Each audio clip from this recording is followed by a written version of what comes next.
తాండూరు పట్టణం శంషార్ గల్లీలోని ప్రభుత్వ పాఠశాల 144 బూత్లో రాష్ట్ర బీసీ కమిషన్ సభ్యులు శుభప్రద్ పటేల్ తన ఓటు హక్కును వినియోగించుకున్నారు. ఈ సందర్భంగా ఆయన మాట్లాడుతూ దేశ ప్రజలందరూ కూడా ఈరోజు దేశానికి జరుగుతున్నటువంటి ఎన్నికల్లో ఓటు హక్కు వినియోగించుకోవాలని అన్నారు. ప్రపంచంలో అత్యంత పెద్ద ప్రజాస్వామ్య దేశమైనటువంటి భారతదేశంలో జరుగుతున్నటువంటి ఎన్నికలు కాబట్టి అందరూ కూడా ఓటు హక్కును వినియోగించుకోవాలని ఆయన ప్రజలను కోరారు.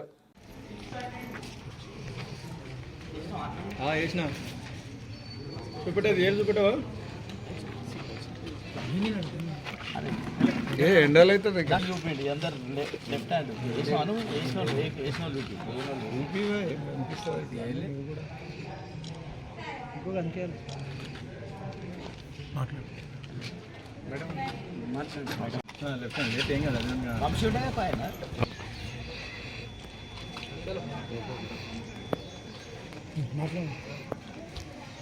ప్రజాస్వామ్యంలో అత్యంత విలువైనటువంటిది ఓటు హక్కు.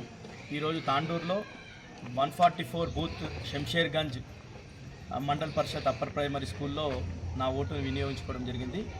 అందరూ ఈరోజు హక్కుల కోసం అడిగేటటువంటి వాళ్ళందరూ కూడా దేశ ప్రజలందరూ కూడా ఈరోజు దేశానికి జరుగుతున్నటువంటి ఇది అత్యంత పెద్ద ప్రజాస్వామ్య దేశమైనటువంటి భారతదేశంలో జరుగుతున్నటువంటి ఎన్నికలు కాబట్టి అందరూ కూడా ఓటు హక్కును వినియోగించుకోవాలని చెప్పేసి అందరినీ కూడా కోరుతున్నాం. మనం ప్రజాస్వామ్యాన్ని బతికియాలి. అందుకే మొత్తం కూడా ఈ రాజ్యాంగం మనం కల్పించినటువంటి ఓటు హక్కుని అందరూ కూడా వినియోగించుకోవాలని చెప్పేసి అందరినీ కోరుతున్నాం.